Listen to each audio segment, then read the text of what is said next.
Welcome back mga kaaldab. Ito na naman po ang inyong lingkod, si Mr. Destiny at magbibigay po tayo ng pinakamainit na update po ngayon sa social media mga kaaldab. Dito po sa video na to, update po tayo sa EAT at kay Alden Richards. Marami po talaga naiinggit ngayon. Tapos ito na naman po si Ogie Diaz ang nag-i-interview po sa kanya. Di po ba? Salungat ito sa mga sinasabi ng iba. Salungat ito sa mga pinapahayag po ng ibang tao. Bakit nga po ba mas madalas si Alden at mas gusto niya mag-interview sa kanya si Ogie Diaz? Kung ikukumpara po kay Christopher Min na talagang galit na galit at talagang masasabi mo na ganito ganyan, etc. etc. Dinadaan niya na lang sa mga malalapit kay Alden, yung mga banat niya. Hindi niya kayang banatan si Richard Paul Carson ng harap-harapan. Ngayon alam niyo na mga kaaldab kung bakit po hindi magawa ni Alden Richards matanggihan si Ogie Diaz. Salungat po ito sa gustong-gustong interviewin siya. Walang iba kundi si Christopher Min. Sinasabi ko lang po ito mga kaaldab. Marami mga reporter, mga anchor o sabihin na natin na gusto po talaga ma-interview si Alden Richards pero bigo po talaga sila. Sinasabi ko lang po ito para po sa kaalaman ng lahat. Alam nyo naman po na may mga bagay-bagay nga po na idinadaan. Kahit nasabihin na natin na wala si Julia Montes, ini-interview talaga ni Ogie Diaz si Richard Paul Carson. Kaya nga po marami naiinggit sa kanya. Marami mga komento, di po ba? Mas gusto ni Alden, yung talagang tipong, sabi ko nga po sa inyo, si Ogie Diaz minsan sa pool din po yan Kumbaga, bakit hindi nga po talaga siya yung nagsalita para sana nagkaalaman? Bakit hindi niya tanong yung issue para talaga malaman ng buong netizen? Yung alam ko mga kaaldab, marami na babasa si Ogie Diaz pero hindi niya ginawa, no? Isa rin to mga kaaldab sa inaantay natin. Alam nyo po mga kaaldab, kahit ano pong gawin nila, hindi nila po pwedeng basagin si Alden Richards. Maaring i-bash nila, maaring sabihan nila ng ganito, pero yung tipong direct to the point, hindi po niya gagawin yan. Sinasabi ko lang po ito, mga kaaldab, sa mga dumadaan at bumibisita po sa channel natin. Pero bago tayo magtuloy sa EAT mga kaaldab, kung bago ka lang sa channel na to, at isa kang true-blooded Aldab Nation na nagmamahal po kila Mengay at Isoy, tama po ang channel na pinuntahan mo, kaya consider na po kitang bagong subscriber. At huwag mong kalimutang i-share ang mga video po natin sa mga mami, sa mga titas, at sa mga senyor. Wala pa rin pong update mga kaaldab itong YouTube channel ng EAT.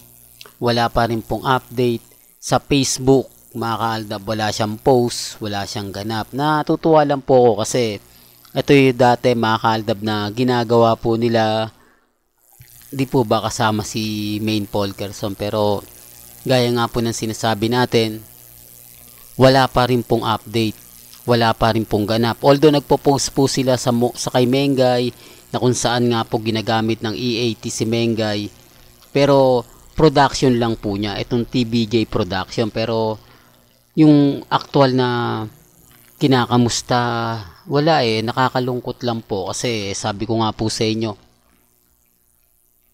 dito po sa channel ni Mr. Destiny, 101% updated po kayo.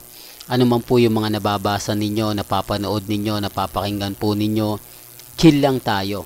Ngayon walang update si Mengay. Ito yung sinasabi ko mga kaaldab Maghapon, wala po siyang post. Simula umaga, binantayan natin.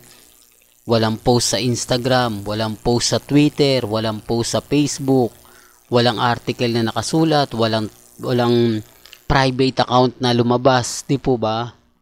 Papansin niyo po ba mga kaaldab?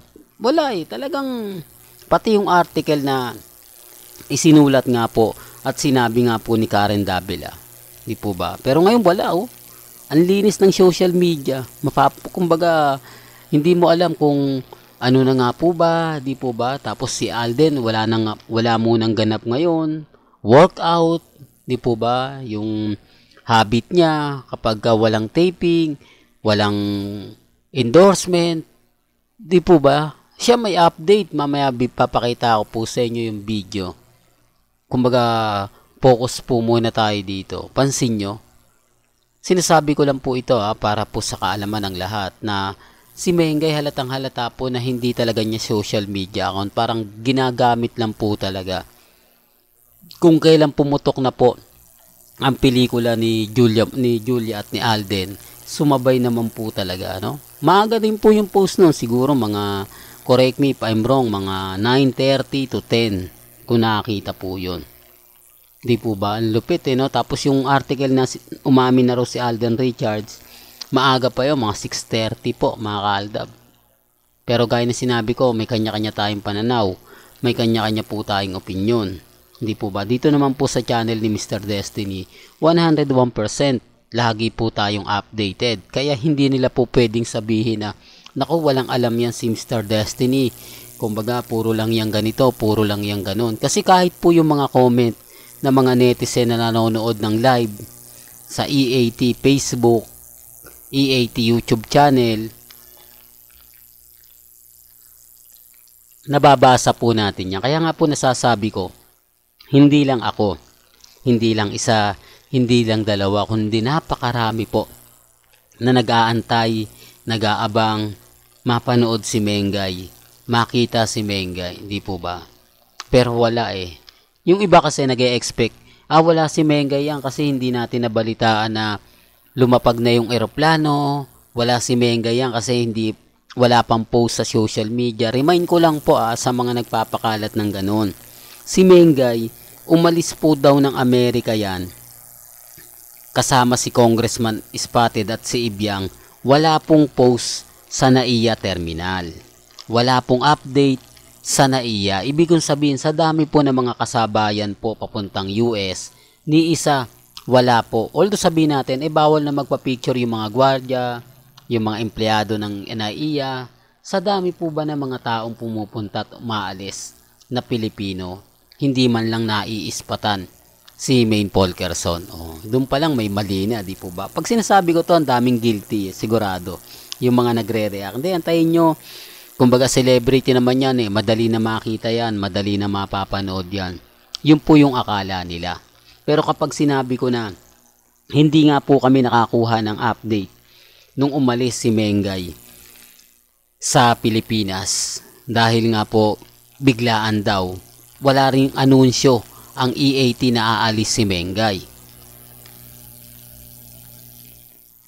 Ilang araw pa po, wala si Mengay sa EAT, pero wala pong binabalita o walang sinabi po ang TVJ na wala po si Mengay ngayon, nasa US siya para mag-promote ng pelikulang Topak, di po ba, sa USA.